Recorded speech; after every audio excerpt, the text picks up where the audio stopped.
Good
afternoon, all.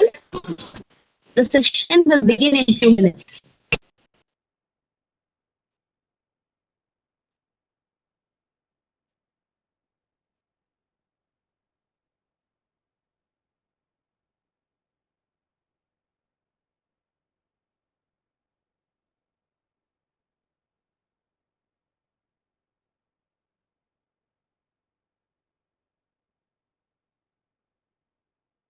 This meeting is being recorded.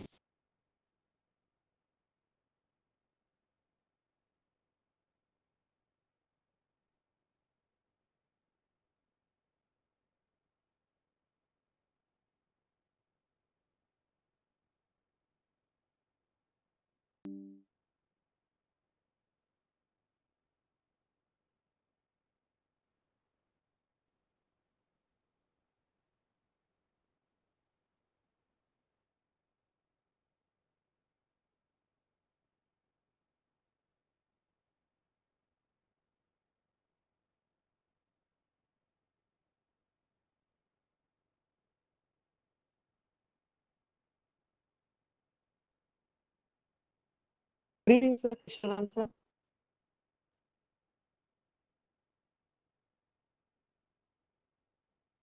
Good evening. Good evening. Can you hear me? Shall we start? Yeah, sir. I can hear you, sir. Okay, you can start. No problem. Yes, sir.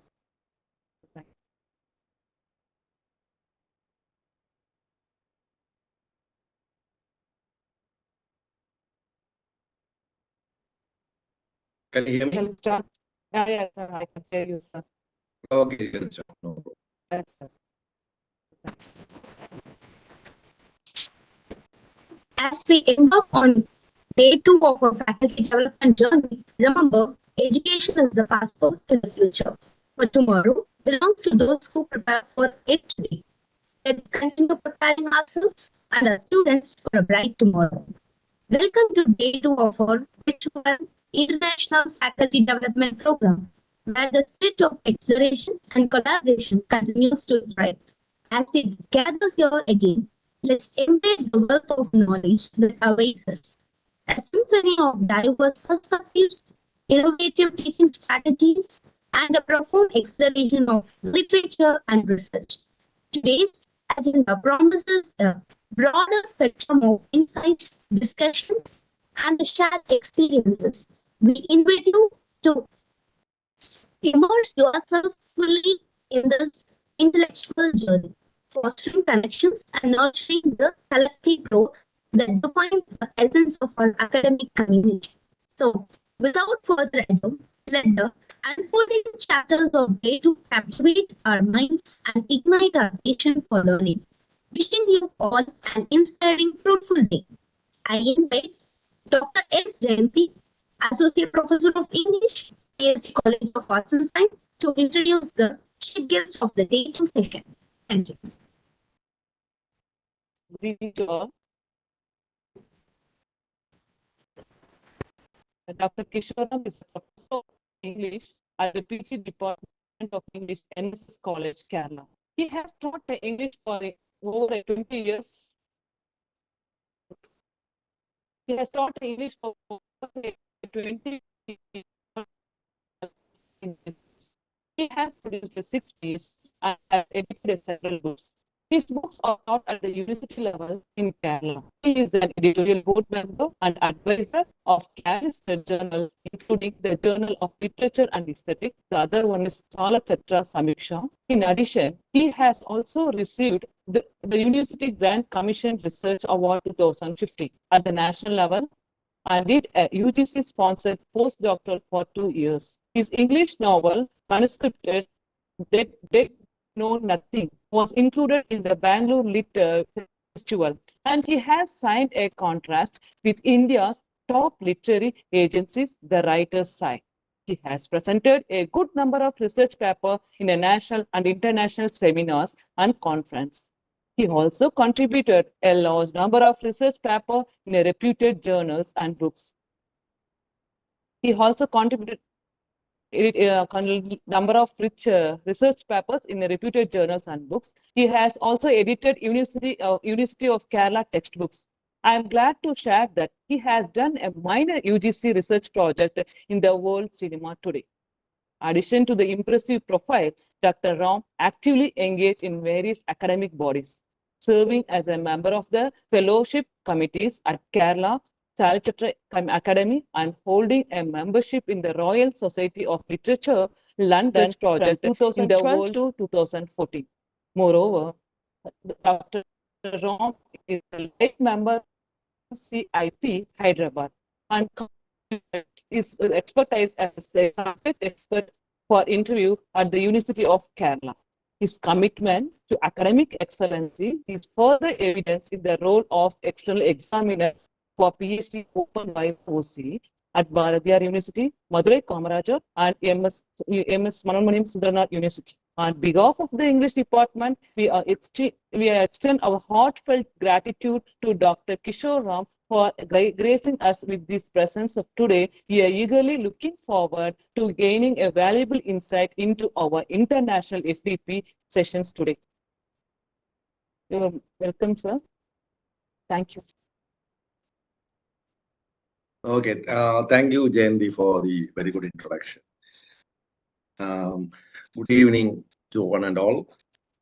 So today, Thank you, ma'am. Now the forum is open for Dr. Kishore Ram, sir. thank you. Okay, as I was saying that it is great to be back here at PSG College again. This today my talk is about getting published. I hope my audio is really good. Is it okay? Yeah, yes, sir. Okay. Clear. So anyway, so today's talk is about research and how to get your articles published in care-listed journals. My focus will be on literature, cinema, and other graphic books and all such things. And this will not cover the areas like ELT, articles from ELT areas or any kind of survey or anything is not included in my talk. And I would like to dedicate this talk to Professor Ilamaran, the professor of English at PSG College, who is retiring this year. So I would like to, with the permission of the coordinators and the college authorities, I would like to dedicate this talk to our PSG professor, Professor Ilamaran. Okay, now my biodata was displayed here, and I would like to say that this is one of the journals I am editing. It looks like it's a Malayalam journal, but it is published by the Kerala Chalachitra Academy, so it has English articles also. This is my article on cinema. So it's a very glossy magazine with lots of colors, black and white pictures included. This article is about third cinema. And here again, we have another article on cinema English, again English. So English articles are included in this, but you have to face a very tough peer reviewing section to get published in this. It's really very tough to get published. So again, once again, one more English article. So even though the title appears to be in Malayalam, it covers both English and Malayalam. This is a Malayalam article. And the next journal that she spoke about was Journal of Research and Research, in which I am a member of the editorial board. And my article again is here. Similarly, many articles are here. This is a black and white journal. This journal is edited by Professor Srinivasan, my guru. And the peculiarity about this journal is that many great writers from India and abroad, they contributed hugely to Journal of Research and Research. And Harvard University once asked for all the back issues because of the reputation of the journal. Nowadays, we don't find such journals really committed to literature and study of other forms of art also. Anyway, so we are coming to the topic. Nowadays, we find that earlier when I joined as a lecturer in 2004, and before that also when I was doing my PhD, writing articles and publishing it in journals, we did to get pleasure, with the desire to see our articles out in reputed journals, to share our knowledge, then to interact with the scholars from different parts of the world. So this was the intention behind publishing articles or writing articles. And then, of course, the joy of knowing or gathering information was there.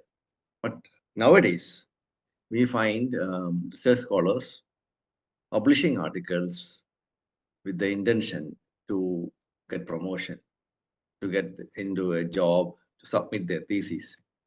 So this is something that has happened over maybe around from the time, maybe from 2011 or something like that. Before that, articles were written just for getting pleasure. Even after being a professor, I have written 5 research articles and got it published in Care Listed. So from the promotion point of view, there's no scope for any further promotion. But still, when we are sitting or when we read something, we get the urge to write an article. And that urge is something that all scholars who are present here should develop. The urge to write. That means I have something to say, I have something to write. And so I want to share this information. So that urge should always be there with the fire to write and to get published. That is something very important. Only then will you be able to get articles published. And the time period that a person takes to write an article and get it published should be 4 to 6 months, not 4 days. Okay, so whenever we go through articles, there will be lots of gaps in that article. We find lots of things are missing. And immediately during the peer review session, we give a feedback. And when immediately, I was quite surprised that there was an article written by 4 research scholars together and submitted. And I went through the article and gave the feedback that 4 names are there and 4 research scholars have worked on this article, but I can't see the research done in this article. 4 people have done research, but nothing like a research has been done. It's not there in the article. That was the feedback, and I suggested them to rework. The next day evening, the editor emailed to me their reworked article. How is it possible? How can you rework an article in just 24 hours time? So they did not get the right sense of what rework is or what we gave in the feedback session. They did not fully grasp the meaning of it. So let me tell you one thing. When you are planning an article, don't think that I can write this in 1 week's time. Okay, you can, of course, if you are an expert in that field, like for example, somebody like Pramod K. Nair, he can write an article in just 24 hours time because he is a great scholar. He has done lots of research and it is very easy for him to write an article in 24 hours time because he knows he is well informed. But an ordinary person like you or me, we have to take some time to explore details about this topic and then write the article. Then, of course, there is peer reviewing. Peer reviewing means not submitting to the journal suddenly and getting a peer review. No, I mean your friends and co-scholars, they should be given this article and their feedback should also be included if in the reworking or when you rework the article. So whatever they say should also be included in the rework, so that your article will not get rejected, or even if they suggest something, you already knows, or you already got a feedback, so that will help. So this is how you should initially think about writing a research article. So now we have lots of care listed journals. We find that some journals go out, some journals, new journals come in. So we are a bit confused how to publish articles. So the first step to publish an article is to understand a journal. For example, here I have Chalachitra Samiksha. It's published by the Kerala Chalachitra Academy. It is a care listed journal. So, and we get almost hundreds of articles in Chalachitra Samiksha and also Journal of Literature and History. Initially, there will be a quick screening. And the first thing that we look when we screen an article is the works cited section. How many works cited or quality works are cited by the research scholar? That is the first part I will look as a peer reviewer, and many people do the same. So when we look at that, sometimes we find Peter Barry quoted, Oxford Dictionary quoted, M.H. Abrams literary that anthology quoted, many basic books quoted. So we get the first impression that this is not a well-researched article. This is just a kind of an article written just to get it published. So immediately we will go through to the first part of the abstract is there, then the keywords. So we get an idea what is in the article.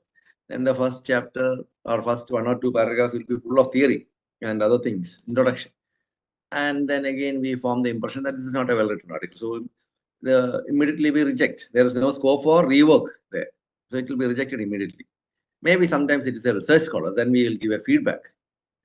And the feedback, because the article is submitted by a research scholar, means a feedback is required because research scholars have to learn how to write an article. So we will give a feedback and point out what are the areas for improvement, but we will not accept it or say that we will accept it after a rework, because there is lack of any kind of good possibility of research that topic. So we have to think of a journal first. So the first step is, what journal am I going to get published?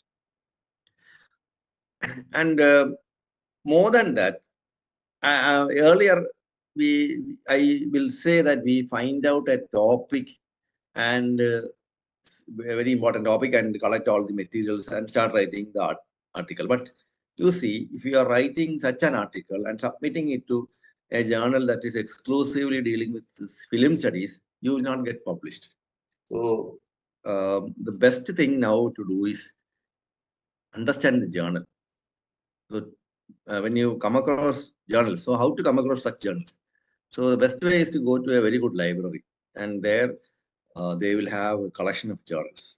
University libraries are there, or if possible, go to EFLU or to the OU, Osmania University Center for International Programs, which was earlier the American Research Center. You can go there and you can go to the journal section and see what are the current journals available. So you take the journal and go through it. And the first step to get published is to subscribe. So you will be known as a person who has subscribed to the journal. That's very good. That is very good because the editor will be familiar with you, with your name.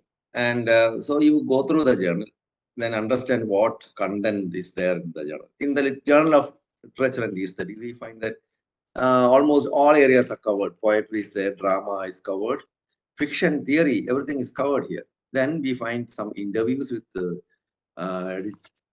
poets. Then there is book review. What is called book review is there. Book review. And so you, all writers, see, I'm talking about getting published in quality journals, not in any journal. So if I write an article in the Hindu newspaper about fiction, I have a chance to get my novel published because my name will be familiar. My name is familiar, my name is known in the literary circle because my book reviews appear, or the reviews that I write about books appear in the literary supplement of the Hindu, which many editors and others read. So there is a good big possibility that my name is famous. So similarly, how to get your name known into the editorial board? The first step is to subscribe. Then the next step is to write a book review. Okay, so research scholars are in a great hurry to get published. But when you submit an article, your article is likely to get rejected. So the best possible way to get into the journal is, the first step is to write a book review. Book reviews, you know, the difference between book review and a research article. Reviews mean you are not contributing anything new. You are just writing known facts and summarizing information in the book. Whereas in a research article, you will be analyzing the book and coming to certain conclusions. So that is the difference between book review and a research article. So you are going to write a book review. And for that, you have to identify a very recently published book, maybe a critical book or something about vulnerable studies theory or memory studies or a novel published recently. Then you take that book, you read it, learn how book reviews are written, and write a review. It will run up to 350 words or 400, 500 words. It's small. Reviews are small. And you submit it. Don't write 1,500 words book review. A book review should not be more than 400, 500 words. So you write.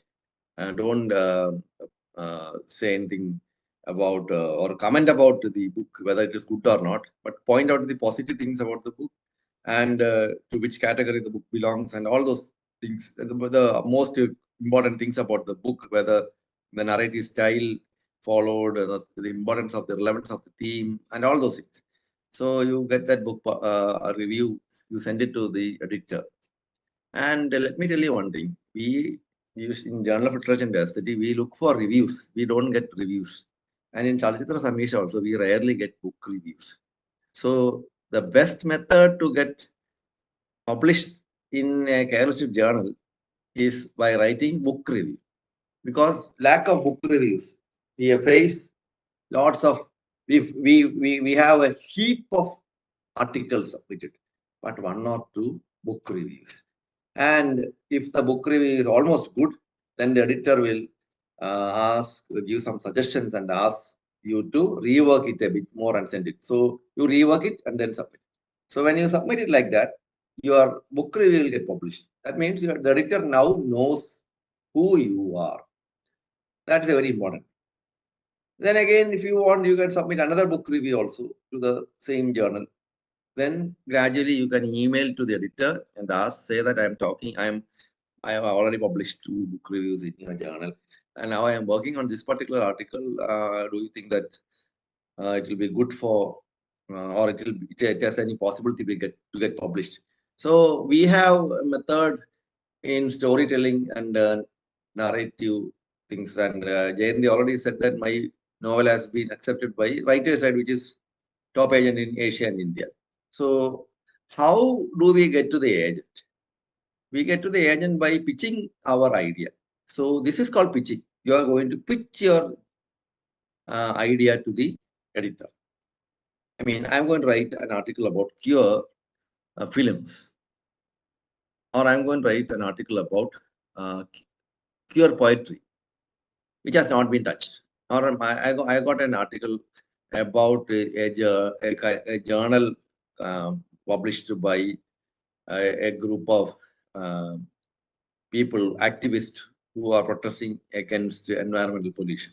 So, and I'm planning an article. All these things will be covered, and it is very relevant in the present context. Again, so like that, we send a query, or I am writing an article about a particular kind of protest theater or in-your-face theater, British theater, in-your-face theater. I'm going to write an article about that. Do you think that the topic is relevant? The editor may reply. It's not 100% sure whether the editor will reply or not, but likely to reply, understanding that then your profile should also be described. So in that query letter, you should say who you are. I am a research scholar at PSG College, and I am about to submit my thesis. My area of research is this area, and I'm planning to write, or I've already written an article about this theater group, and I would like to know whether your journal is likely to publish or this will be interested in this article. And of course, if it is a very good topic, the editor will say, of course, go ahead. So that's good. The usual thing that happens is that we don't send any query letter. And even if we send a query or ask the editor, they will not respond because they are very busy. See, 2,400 articles are there in the inbox of Journal of Literature and Studies. Do you think that we have the time to go through all the articles? No, we will not get time. So you may not also get a reply. Okay, so that is there. But anyway, if you know the editor, you can talk to the editor and say, I've got an article like this. So it's nearly impossible to get the editor on the phone because they are all busy people. Anyway, so we find that this is a one method to do it. But now, as I said earlier, the first method is to identify a journal, get familiar with the journal, and make yourself known to the editor and team by writing book review or some small things which the journal publishes. Or you can also get familiar by writing book reviews for local newspapers and other things, so that you can claim certain things. My articles have appeared, or my book reviews have appeared in Times or Deccan Chronicle, or like that you can write. So that's also very important. Then now you have identified a journal. So you are going through the journal and you understand that some of the areas that they publish are areas where you can really contribute. Then you start working. Maybe if you want, as a research scholar, you will be likely to come up with articles about your research area. Okay, and maybe somebody else wants to write a new article about a new area, maybe something new. Okay, that's okay. So now one thing that we have to be very careful is that when you identify a topic, the important thing is that it should have some studies related to your area. That means if you are selecting a book to write an article or conduct a study, make sure that there are enough secondary materials. This is very important. Without secondary material, if you are going to write an article, it will be a kind of a review. But it will be, we always give the feedback, this borders a book review, or we don't find any supporting quotes or arguments by other scholars. So this is good read, book reviews will be there, interviews will be there. If it is a relevant book, of course, the author's interview will appear. You can, or radio talk shows will be there, YouTube videos about the author will be there. All these things are supporting secondary material. So if the author has not been much worked upon and you find that the author is very interesting and you have a theory part to support it, then you can go ahead, no problem. But it's always good to select a topic or an author with a good background. That means an author who well studies close to your topic. And write down details of all these studies. First, you have to read your primary text thoroughly. Second, you have to identify all the book reviews, all the interviews, all the research articles published based on your author or related to your author. And once you have done all these things, you have to note down all the important points that the other people have talked about. Your point has to be different from theirs, or should add to theirs. Anyway, you have to note down all these 11 things, and now you have got your building on something. You have something to work on. So that is good. So you collect all critical materials and see how they have approached the book. They may have approached it through a particular kind of reading, and you have another kind of perspective and another way to read the article. So you identify how to write the article. So in order to identify this, you read all the articles that you find there and form an idea. Note it down. Note it down in a notebook or in a paper, or if you are an expert, you type it into a computer. When you are typing it, of course, always keep this in mind. You have to write down the name of the book, article, the name of the author, where the source, then also page number. So because if you intend to quote, all these things will be required. And when you have summed up, got all their ideas, it's time for you to do your research. So the primary source is there. Now material collection, you have to go for material collection. Material collection is required. So I have already said that you have to identify a few areas. That is the first stage of material collection. So the first source for material collection is nowadays internet. Earlier, when I was doing research, the first source is to go to a center which deals with all these such kind of, for example, Canadian writing. My first article was about Canadian literature. So I had to go to the University of Kerala Center for Canon Studies, meet the director there, and discuss the topic. And with the help, I was able to locate some books, take Xerox, come home and start writing. But now we have the internet, lots of materials are available online. So you have to learn all those basic things. I'm not going to talk about that. So JSTOR and other things are there. So you get all the details from Lion, JSTOR, Cornell, then Copac, all these things will provide material. So you get all these things down, whatever can you use Sky Hub to download articles if you have no access to JSTOR. So after all these things, you have a huge collection now. That's one thing that will build your confidence. See, when you're doing research, if you don't have enough material to work on, your confidence level will be down and you will be repeating yourself. You will not have any important arguments. See, I was recently reviewing a thesis. I mean, not reviewing, I was evaluating a thesis. I found that it was not a topic good enough for a research topic. And because the research scholar is very smart and very active also, but the research scholar really struggled to complete the thesis because of lack of research materials available. So when you're taking a research topic, or when you're taking a topic to write an article, make sure that there are enough secondary materials available. Without secondary materials, you will never be able to go forward. Otherwise, yours will be just an opinion. You can, of course, if you have real talent, you can go on writing, but that will be just opinion.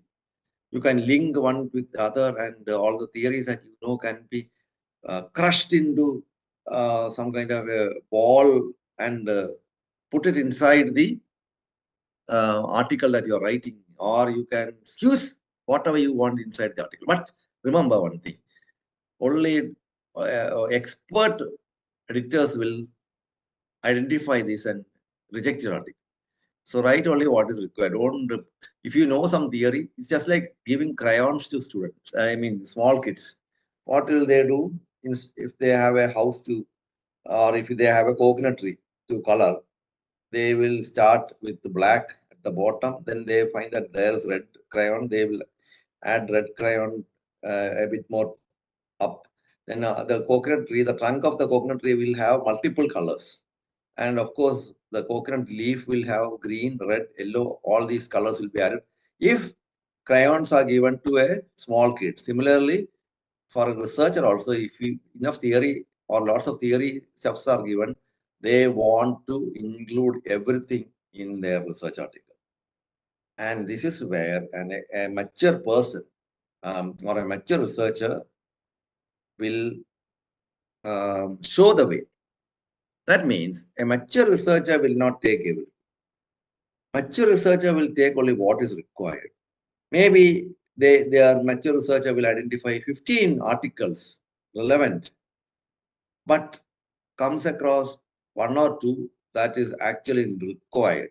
But all the 15 will be covered in the essay in such a manner that the opinions will be laid down in the beginning of the essay itself, pointing out that this particular person did research on this, that particular person did research on this, so that the reader will be able to understand that many things have already been done and this particular person is going to do in this direction. So you have to be very selective when you are taking secondary materials. You may have a huge collection of secondary material, but pick out what is relevant. Maybe only one sentence is required from what author. Okay, select that particular sentence. Central anxiety of the 1960s. That is a good sentence. So I will use that. But I have to quote, I have to say that according to Charles B. Harris, the central anxieties of the 40s. So I have to write it like that only. I cannot use the word central anxieties of the 40s. Similarly, I have to quote. So similarly, you have to identify. Now we have the primary text. We have all the materials collected from the internet. Then now next step is to go to the university library. Get all information about journals, articles, and other things which are being published related to your topic. Get enough materials from there. Then you ask around, meet people who have already done research, or senior research scholars there, or teachers. Then talk about, I'm going to do research about all these things. See, I'll tell you an example. When I was a research scholar, I was doing research on postmodern narratology and on Joseph Heller in particular. So I collected all materials from the American Studies Research Center, Hyderabad, which is now named as OUCIP. You can all Google and see OUCIP, and if possible, visit OUCIP because lots of materials are available there. Lots of research materials are there even now. So you can go there and down. So I went there. I went to see the director of American Studies Research Center. At that time, it was American Studies. Professor Isaac Secura, famous person. So I went there and told him that my research area is this. I have got all this. He asked me, give me a list. Let me see. So he went through my list, which consists of around 50 to 60 articles and books. Then he glanced through all these things, and then he wrote down or told me about other areas which I have to, or other articles which I have to collect. Huge list. That's what he gave me. And I had to extend my stay and collect all those materials. So that's why I say that when you have done your collection, go and meet an authority, your professor, or a research scholar in some other college. You go there and show the list. This is what I am doing. See, I told you, when you're planning an article, don't plan it to finish it in 4 days' time or 4 weeks' time. You take 6 months to write an article. That's because it is a serious thing.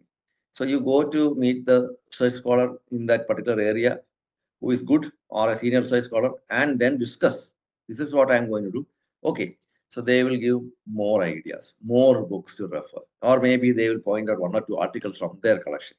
This is good. So now you have a huge pile of secondary materials and you are thorough with the primary materials. Now you explore all these secondary materials and identify the scope of the book that you are selected for study, the primary text. Let us say a novel. So you take the novel and you explore the scope, what all things are there. Then you suddenly realize that nobody has done any research on some kind of social history of the location. For example, the novel called Patna Blues by Abdullah Khan. So nobody has done any research on the Patna area or the city as an important character in the novel. So I will focus on that. Okay.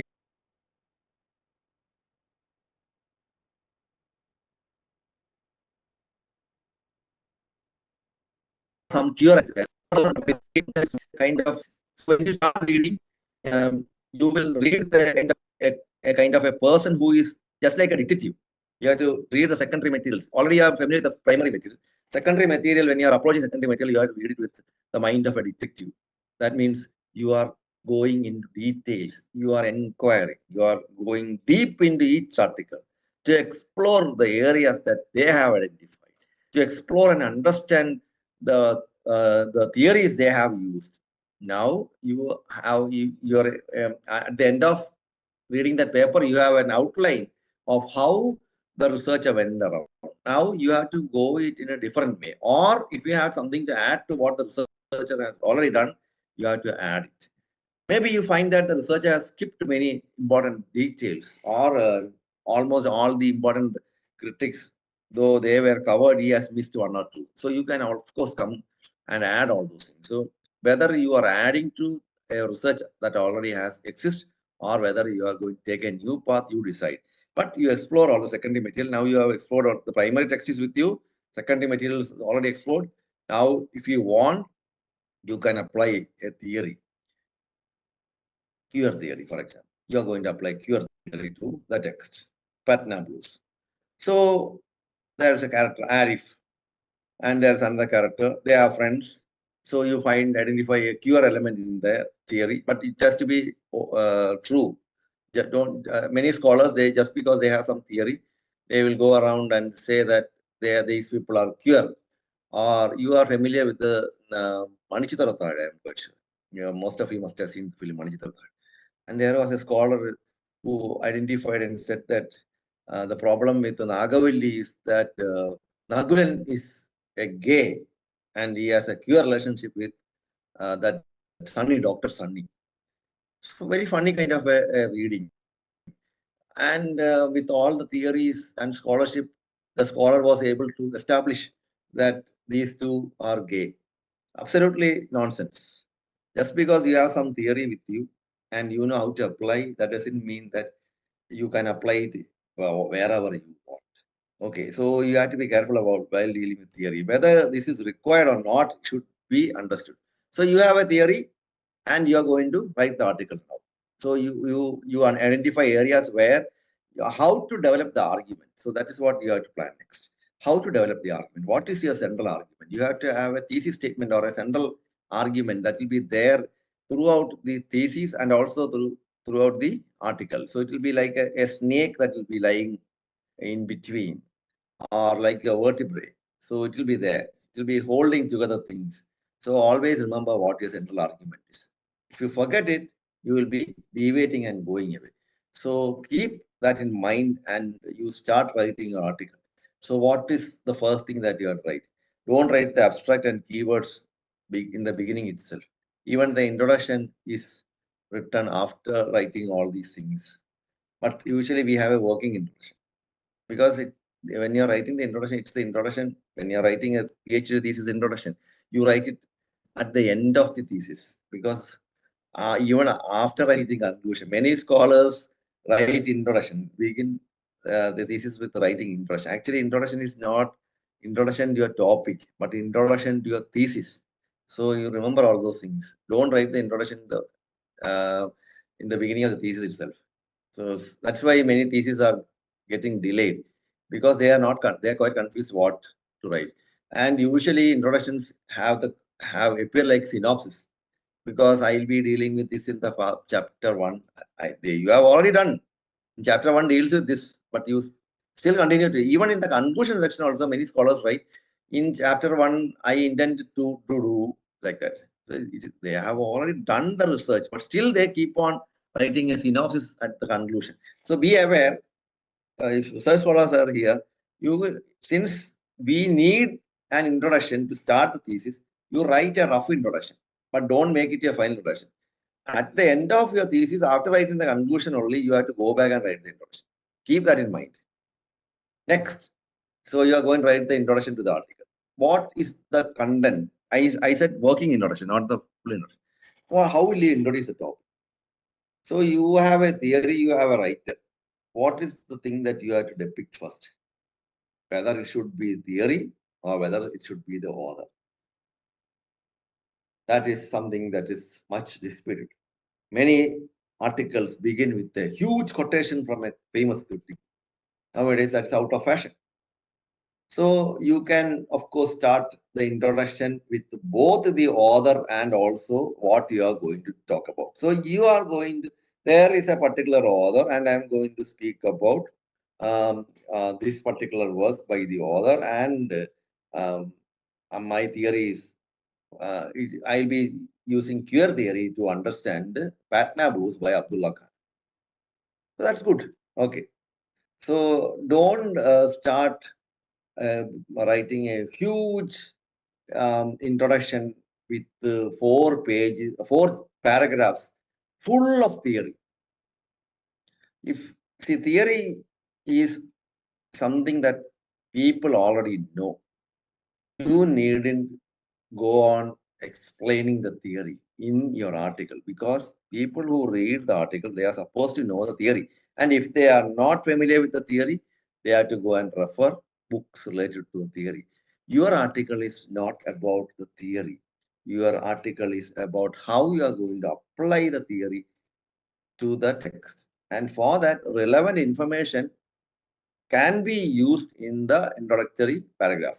And don't make your introduction in the to extend to the second paragraph, because again it will be kind of repetition and not good, because readers will get bored again and again. You are going to introduce somebody, or I mean the theory and author. Okay, everything should be done perfectly. So the introductory paragraph should be very catchy, and you should exhibit your scholarship also. How to do that?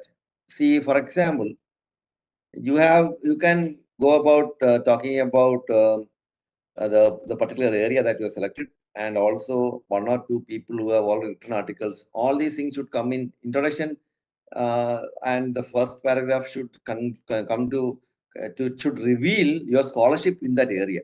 So you have to point out both the author and also the kind of research that you are planning in the first paragraph. Second paragraph should include all the research that has already been done about this particular author. But since this is an article, you need to include everybody. You can mention one or two, because in the thesis you have to, of course, say what all research has already been done in this area. But in the introductory paragraphs or the first or second paragraph, you need to mention all these things, but you mention a few, and this particular area, this particular person commented that this novel is about this, or this fiction works on kind of a cure kind of an aspect, or this is a postmodern fiction, or this is a post-colonial. And these are the aspects that make this novel a post-colonial, postmodern. And now I'm going to focus on how this novel has contributed to this particular area, or the kind of things that is going to develop. Now you have to imagine a building. You have laid the foundation by writing the introduction and the details about this. Now you have to develop your argument. It's just like adding concrete, then laying the brick, then again adding concrete, then laying the brick. You have to come up with an argument. You have to get supporting documents from the quotes within the text. You have to demonstrate it. Demonstration is something that is very important. You have to demonstrate what your argument. Many people, they just mention it and go, but don't demonstrate. So don't just say, but show. That is always there when you're writing. So don't just say. You have to show things. So you have to demonstrate how this particular person. Okay. Can you hear now? Yes, Yes, sir. sir. You are Okay. Okay. So I was just moving away from the computer, maybe. So when you write, I was talking about developing arguments. Okay. When you're developing arguments, make sure that you have a point that is linked to the main argument that you're writing. That is a thesis statement. Then step by step, you are going to develop your argument.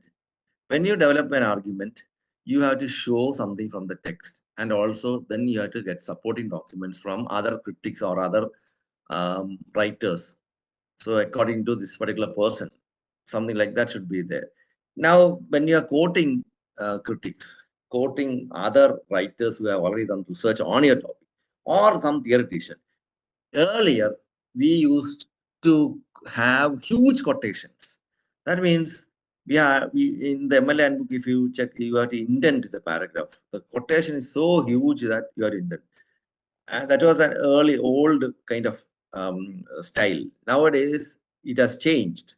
So when you are, this is a very important thing that I am saying. So all research scholars should note this down. When you are quoting a critic, F.R. Lewis, for example, or somebody else, you have to take that quotation and don't just quote it simply.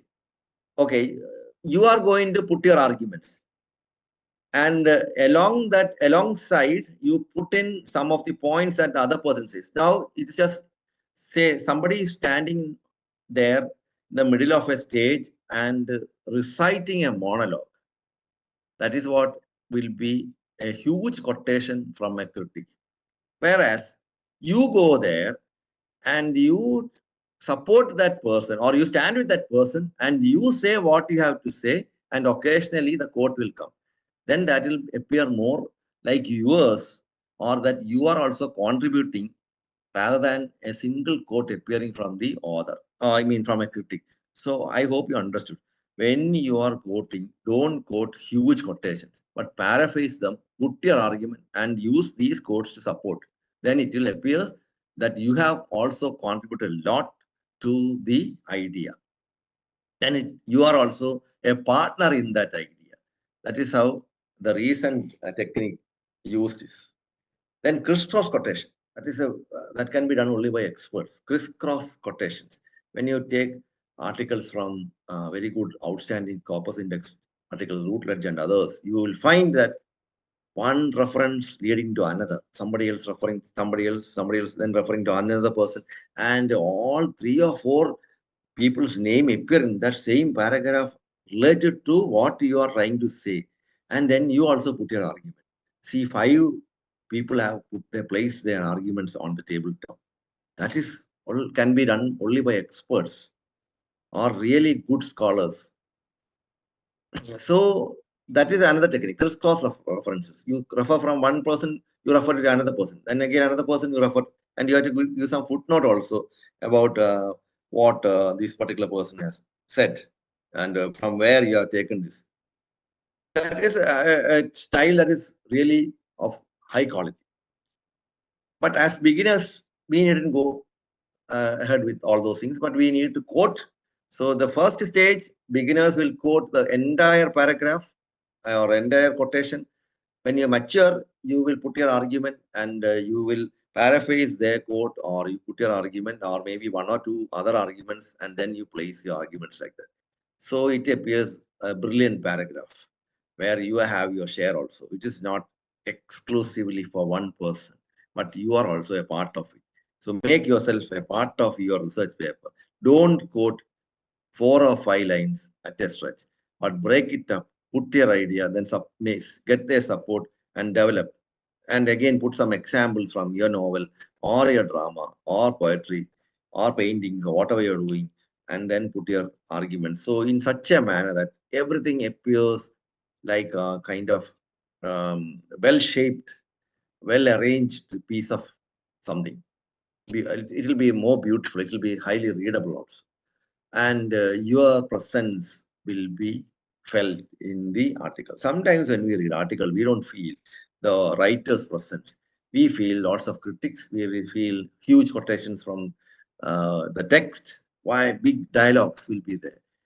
Quote, when you quote something, make sure that it is relevant. You are trying to quote something. Okay, it is relevant. It is an argument. It is saying the character is trying to express something. Okay, life is a tale told by an idiot full of wreck and fury, signifying nothing. So the meaninglessness of life is well explained by Macbeth in the quotation, life is a tale told by an idiot. And then you put in your argument also in that, and then that Shakespeare said all these things, and then some other poet has described life as this, and life according to something else is this. So all these things will be there, and it is not just fret and fury, but there are some significance in life also. Life is not just fret and fury. Again, fret and fury in quotation. So you have broken up the well-known definition of Shakespeare, because if you want to read the full definition, you can go to Macbeth and read it. There's no need to come to your article to read life is a tale told by an idiot full of wrath and fury, because Shakespeare has already written it. So when you quote Shakespeare completely, you are actually not contributing anything in. But you break it up, you quote something from there, something from here, then your opinion, and you try to establish your argument is that life is not simply wrath and fury, but it is something meaningful. Then okay, you have broken up Shakespeare in quotation. You have added some other critics. You have added Ezra Pound. You have put in W.B. Yeats, and you have quoted from the Bible or some Mahabharata or something, and then you have come up with your argument, which will look good. Of course, Shakespeare's quotation will look good, but as I said, if you want to read Shakespearean quotation about life, you can go to Macbeth and read. Why come to your article and read? So if you are writing something, it should be yours. To make it yours, you have to break up these arguments. You have to write yours. Then you have to conclude with that paragraph. So when you're developing an argument, and a research article, a thesis will have a number of arguments. It will be having a thesis statement, then chapter 1 will be focusing on something, 2, but inside the chapter 1 also, you will be dividing, subdivisions will be there, and the whole thing will be leading to one. In an article, just like a short story should not have more than 4 characters. That's what the famous short story writer said. I forgot his name. Anyway, so he laid on all the principles. Edgar Allan Poe pointed out certain aspects about short story. How to, when you are writing a short story, what are the things that you have to be careful about, and what is the difference between short story and fiction.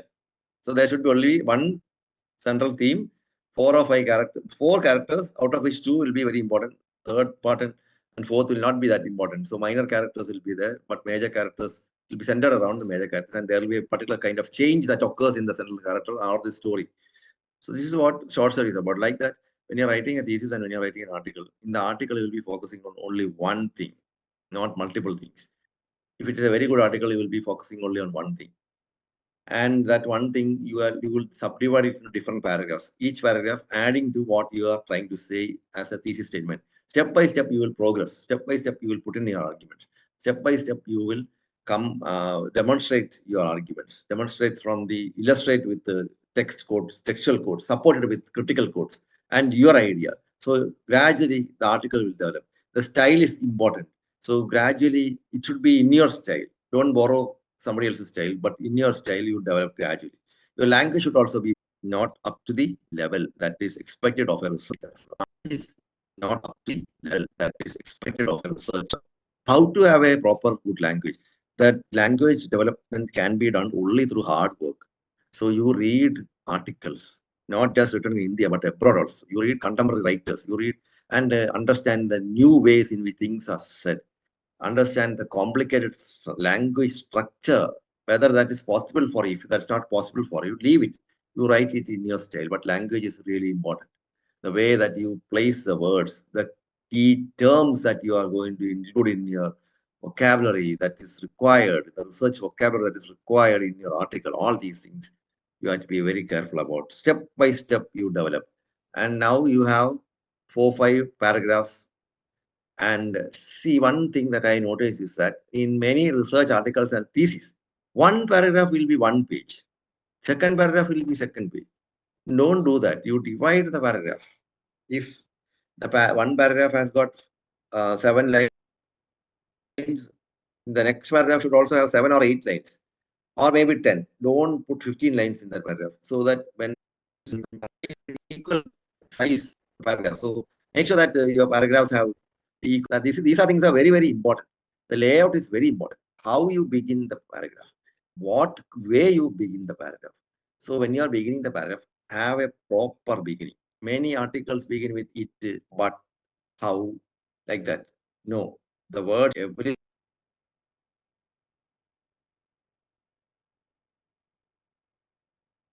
then we find that they will be jumping from one area to the other. Recently, I was giving a feedback, and let me see if I have it with me.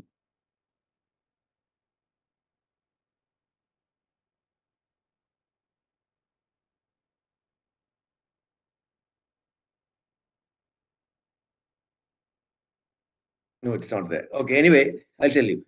So there was a feedback was given, and the research scholar, see, when we give feedback in India, the problem with Indians is that we don't, we, I'm not saying just you, but we all don't like to be criticized. Okay, we want the quick acceptance. So Pramod and I once commented that we are peerless. We don't accept peer reviews. So that's a big problem with the Indian writers.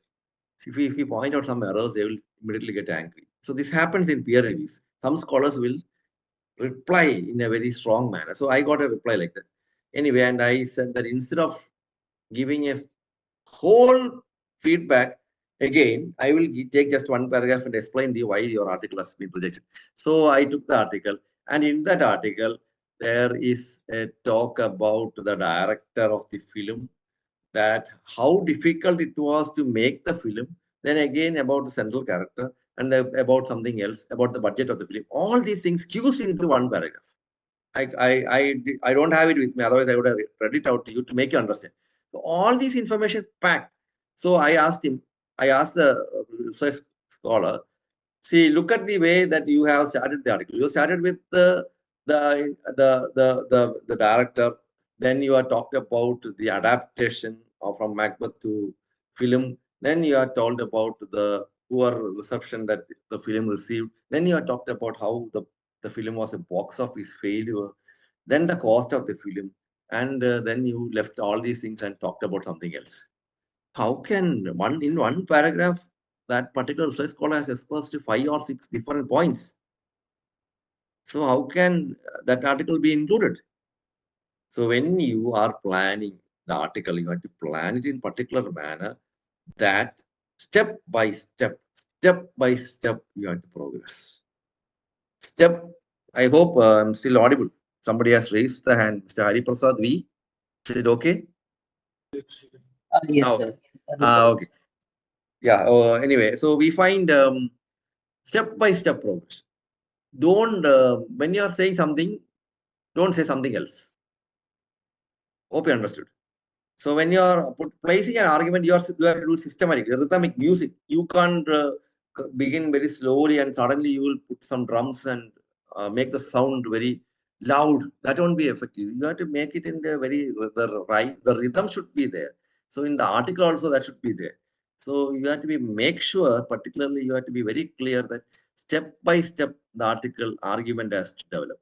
There should be an argument. People should feel it, and you have to bring in example. You have to bring supporting documents and develop the argument like that and establish it finally with illustrations and quotes and other things. And you have to establish and come to the conclusion step by step. You have to come to the conclusion. And just before the conclusion, people are likely to put in more arguments. Don't do that. You are developed an idea. You are shown everything. Now you are coming to the conclusion. Don't put in new things. So conclude, and properly wind up by giving a general statement how this particular film has contributed, or how this particular fiction or poetry has contributed to whole literature, and like that you conclude. And the scope and the other things are for new research where there is something scope for new research. These areas can also be explored. Maybe one line like that will help other scholars who are reading your article get an idea about how to continue, because research is a continuing process. Don't think that with your research everything ends. So you have to, as a scholar, it is important that you have to ensure that the research area where you have explored should continue. Okay, step by step you are continuing. Then other things that I have noticed in articles is if you are including figures are required in articles. For example, in this article which is about cinema studies, we include figures. See, figures are there.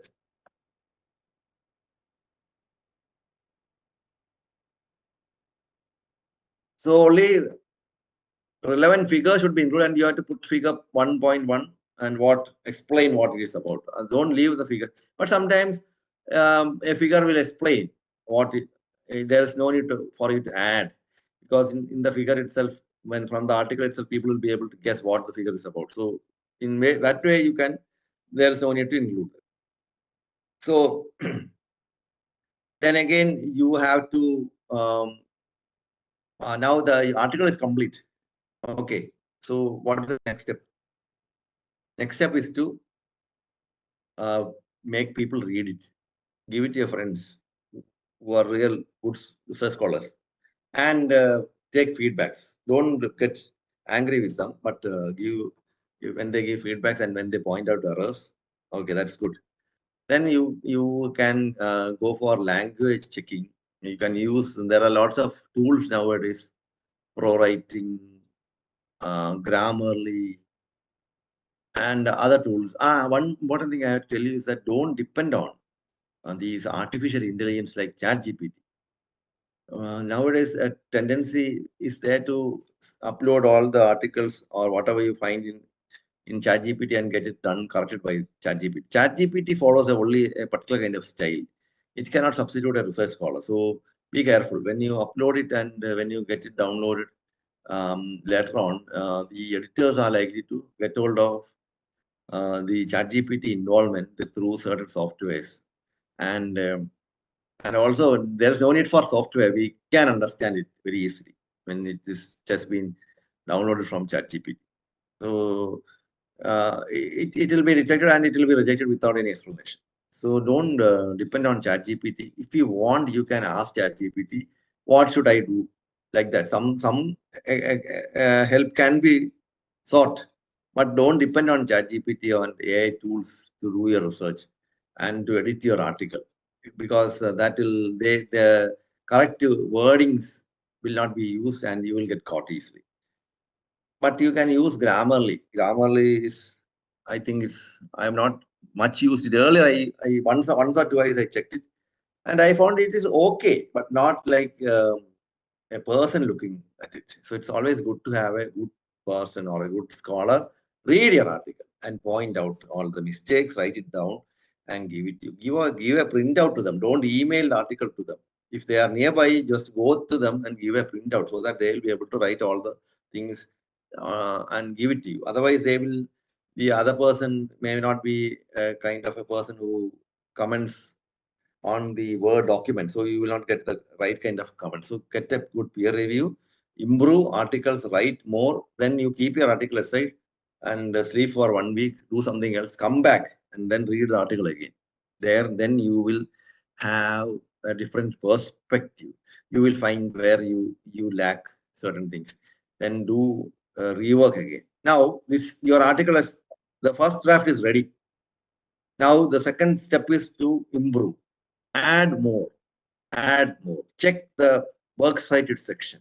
You have only 12. 18 will look very good. And just to add 6 more, you need excuse in things there. But to read the article, you find out where rework is required, what editing can be done, because you are also a good editor. You will go through it, add, maybe subtract, cut here and there, edit, polish it, make it look good. Again, take a printout and read it, and if possible, show it to your research supervisor. And now it's time for you to submit. So when you are submitting, make sure you submit it in a very proper manner, in a formal manner. Even if the scholar, they are your friends, also you should submit it in a proper manner. And when you submit it, you reveal maybe your article is really good, but your letter writing skills may not be good. So you have to write it in a very proper manner in which you show your elegance and you show who you are in the letter. So in the email itself, you should say that I am a particular person, I am a research scholar, or I am a professor, I am an associate professor. I got published 7 articles in or this is my first article, or I published lots of articles in other journals. So before you submit to huge journals, make sure that you have 3 or 4 publications in minor journals. So I have published this in this Times of India. I have written a book review. I have written a book review here. So that's good. Then my research is almost done. And so I got a scholarship. I got Fulbright. I got some USIS fellowship. So all these things you write and then you send it. Then you point out where you have already published. I have published a book review in the Hindu. So some points should be there. And now you send it.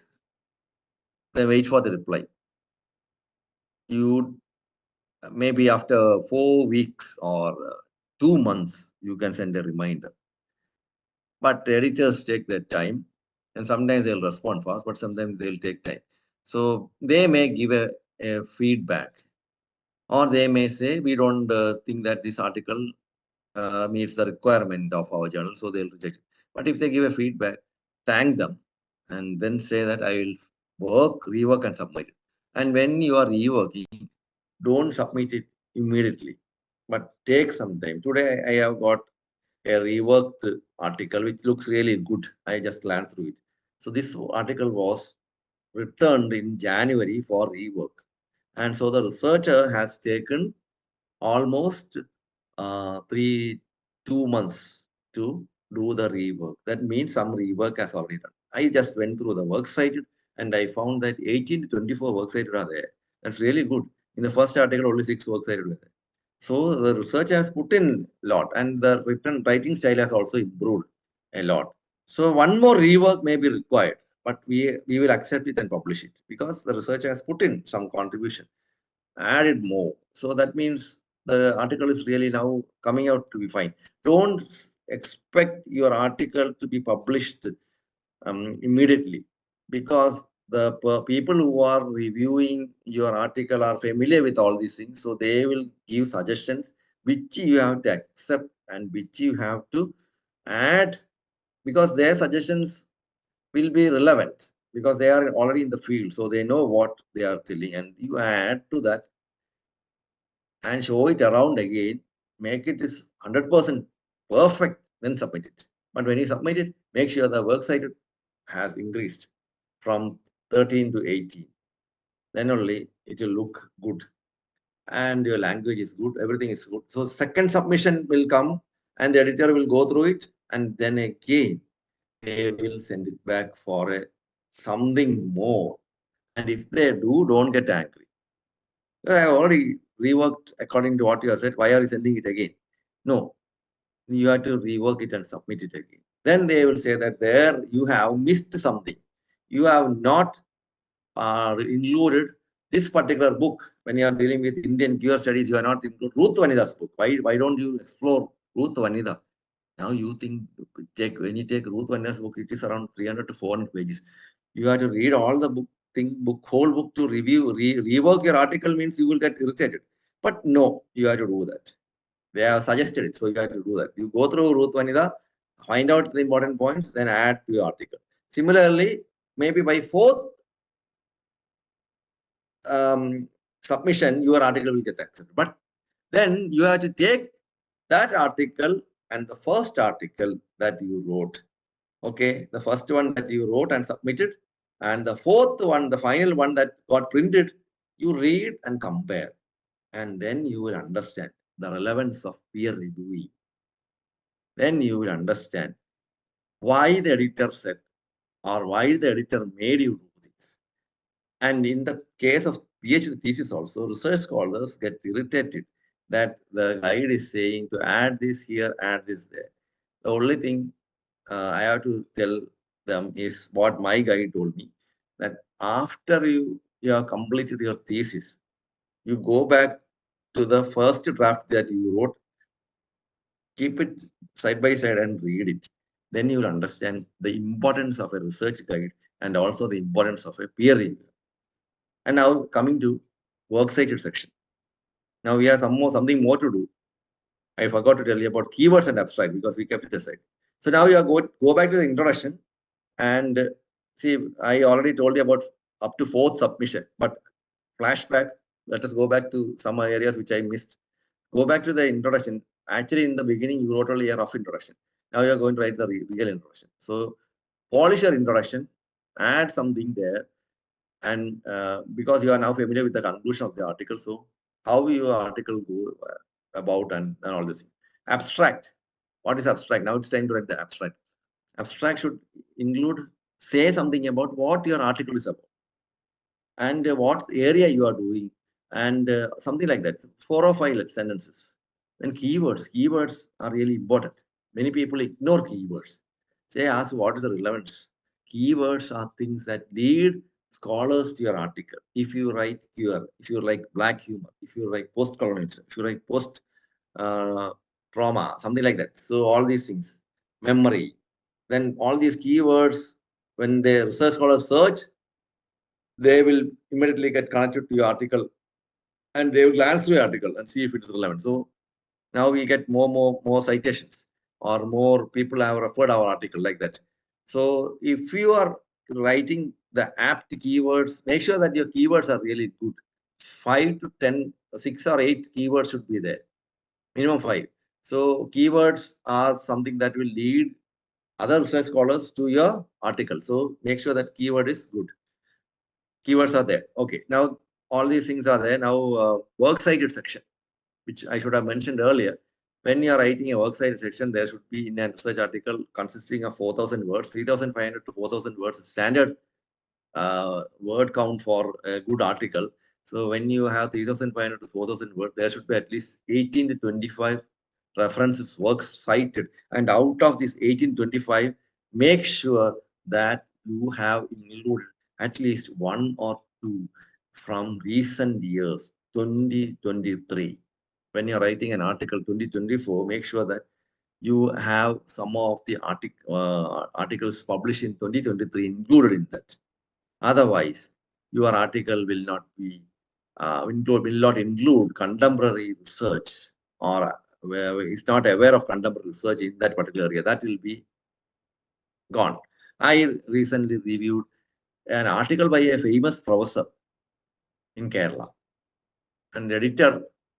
See, some articles we can't just reject, so we have to include it because it will be written by some famous people or people in power. So that article has been done. So I told the editor, don't include it as the first article.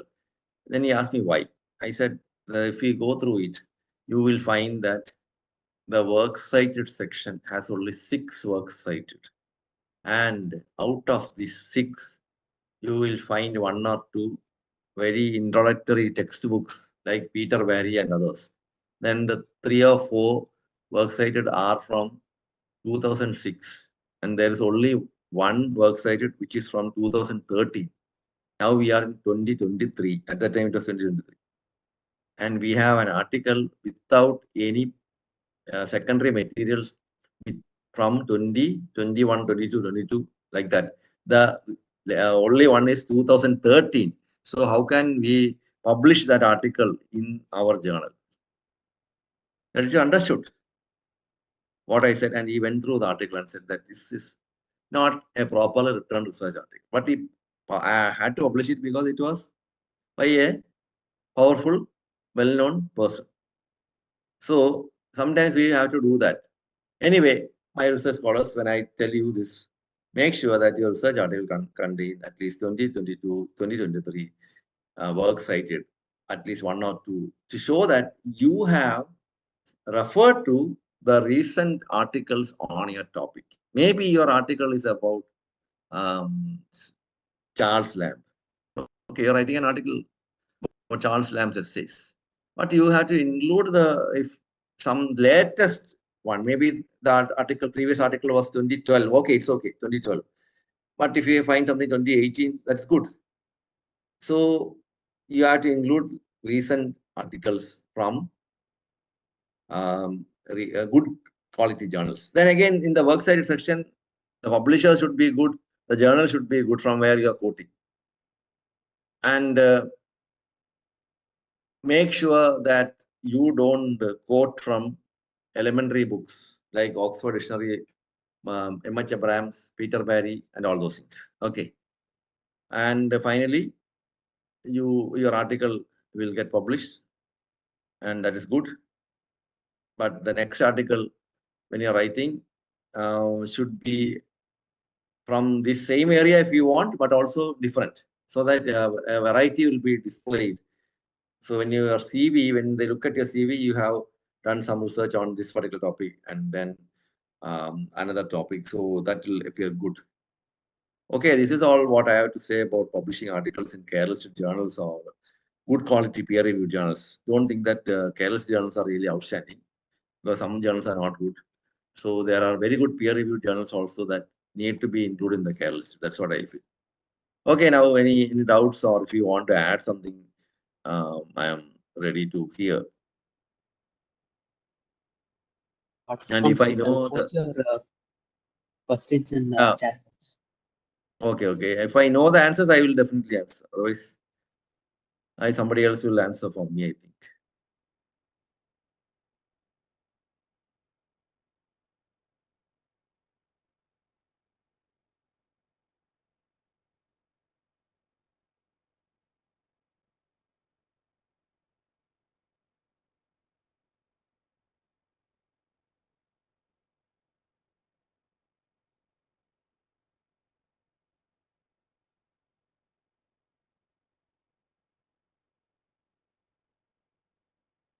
Yeah, of course, you can go to English and Foreign Language University and also Hyderabad Central University. They have those literature materials related to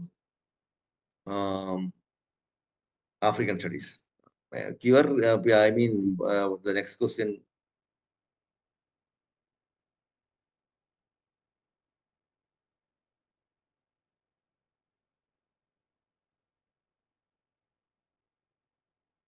Peer-reviewed journals in, you have to search the UGC care list, and you will find contemporary relevant journals. Sajobs is there. Kerala University, the Central University Sajobs is focusing on humanities. You can try that. South Asian Journal by Dr. Biju.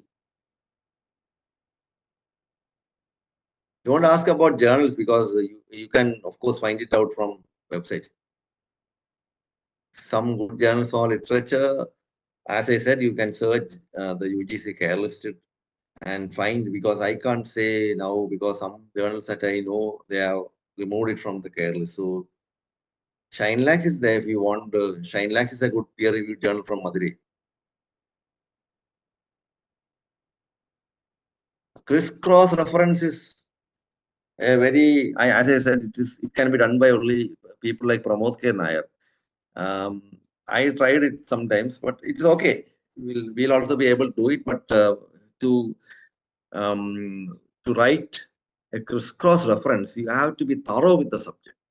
And one argument you are putting forth, then 3 or 4 people must have referred to that. So you can say, according to this particular person, this is he says like this, but another person says that this is not like that, but this is in a different way. So like that, you can crisscross references you can make from one person has referred to another person has referred to another. So 3 people have referred in one. See, for example, Govind, a critic, and has put forward an argument, and he has quoted Prakash and also Anand. So all these people are from Govind. So when we have works citing work, of course you can cite in the way in which Govind has, the Govind's book will be cited, but you have to cite both people. If it is quoted from them, you can cite their name also. So crisscross reference is something very complicated, but you can of course try it by including 3 or 4 critics in one argument. That is what is crisscross reference. You see, we can't say how long it will take to publish a journal article, not in Scopus Index, but in our journal also it will take 2 to 3 years. Works cited and references. See, when you are referring to some books and you are not directly quoting it, it will come under reference. But when you are quoting something, it will come under works cited. See, for materials from South Asian writers, you will have to go to Hyderabad Central University and also English and Foreign Language University. And in Jadavpur University, JNU, of course, they will have also these materials. But you have to find a South Asian scholar. I'm not an expert in this area, but you have to find a South Asian scholar and ask, so that you will get the real correct answers from. Sir, may I know your opinion about multidisciplinary research paper publications for our literature? Okay, multidisciplinary is good, but you have to be really, see, for example, I have done an article on social, cultural studies, social history of Kerala related to literature. It was very interesting for me. I don't know about others, but the research was really interesting because I was able to explore the life and situation of Malayalis in the early 19th century and later 19th century, and how Christianity and Portuguese, Dutch influenced the culture here. All those things, that was really interesting. So when you're doing multidisciplinary and you make sure that it is related to your literature also, or our area of study also, so that these things will appear multidisciplinary. Otherwise, you will be focusing only on one area. So literature, how literature becomes a kind of social history, or how literature contributes to social history, or how social history can be used to apply and understand literature. That's how you can do multidisciplinary studies in research, or when you are interdisciplinary studies also is possible when you collaborate with something else. For example, in my thesis, there was a chapter about the entropic life vision of Joseph Heller, in which I did a lots of study based on thermodynamics and entropy. So that was really good again for me because it helped me to understand literature from the perspective of physics theories. Thank you, sir. Okay, I'm looking at the other questions. How can a yarn be used along the theory of scientific methods? Oh, in a fantasy fiction, how can a parallel universe be interlinked? That is quite something that I'm not that much familiar with. But about scientific theories, we can, let me see. Okay, difference between, okay, where do I find material sources? Then let me check 1 minute. How can a genre be used along the theory or scientific methods? See, as I said in the earlier talk, I used postmodern theories and also physics theories. If you are interested, you can do research on Pynchon. Pynchon is the real writer for these things, where a fantasy world is created along with the theory of scientific methods and physics and also literature. So this method, when you are talking about fantasy fiction, this entropy and other things can be applied.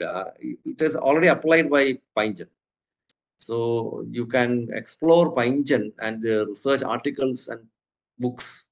Understanding Pynchon is there, a good book. So if you read it, you will be able to understand how fantasy fiction and scientific theory and other things can be linked.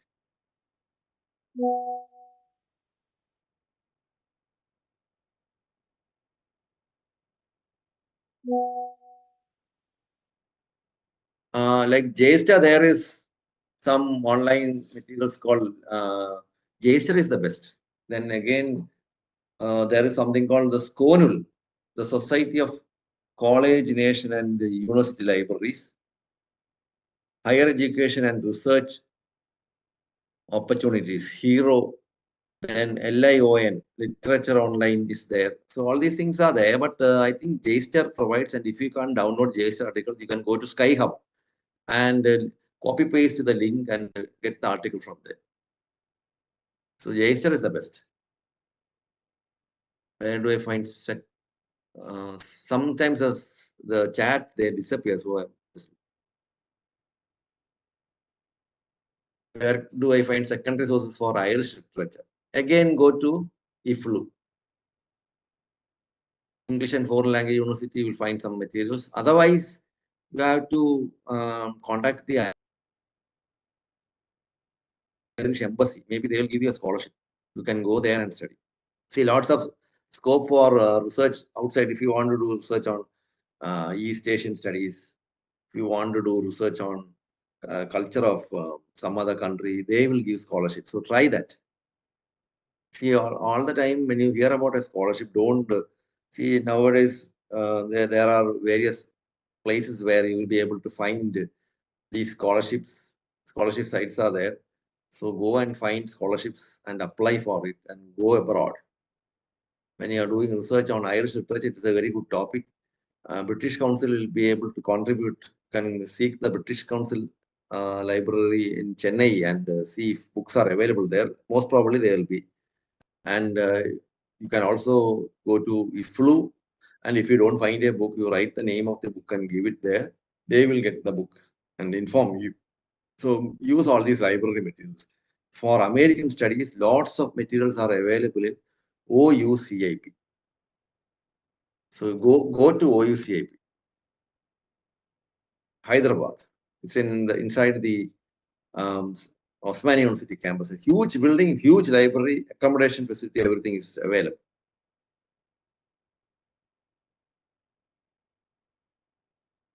Sir, good evening. This is Brinda. Okay. Thank Brinda, you for your valuable insights, sir. Dr. Kishore, sir. Okay, tell me, Brinda. Kishore, sir. Sorry, I was not in the beginning of the session. I was listening to your session, sir. And thank you for coming here in the virtual mode and giving a very insightful ideas on research and a very good outline for our students and research scholars. I think the research scholars will be really find your lecture to be so useful, sir. And thank you for accepting our invitation, sir. Thank you. Thank you so much. Thank you.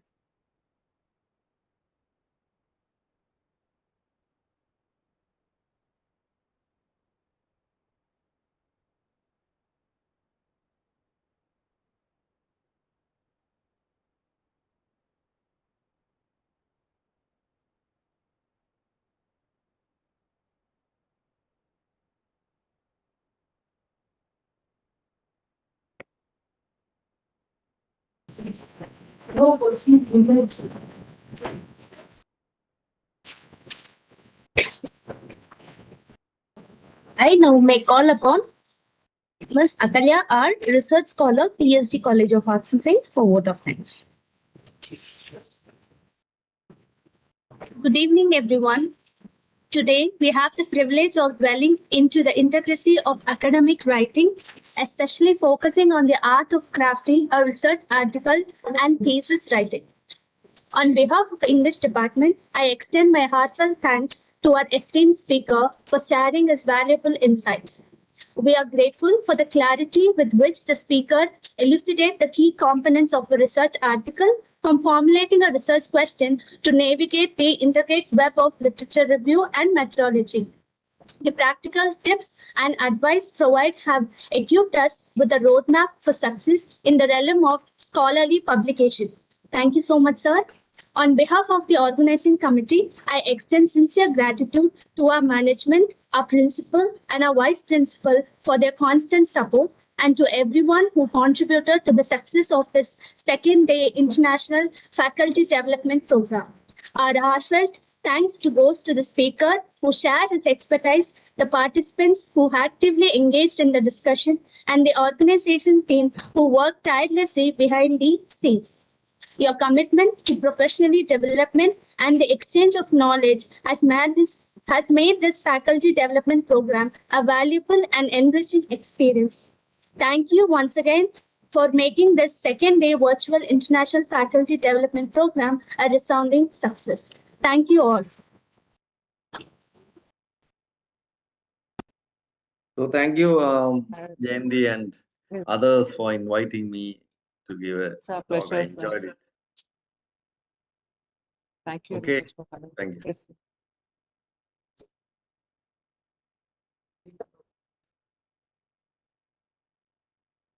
The feedback link is posted in the chat box. Kindly fill the feedback. The next session will start tomorrow. Thank you.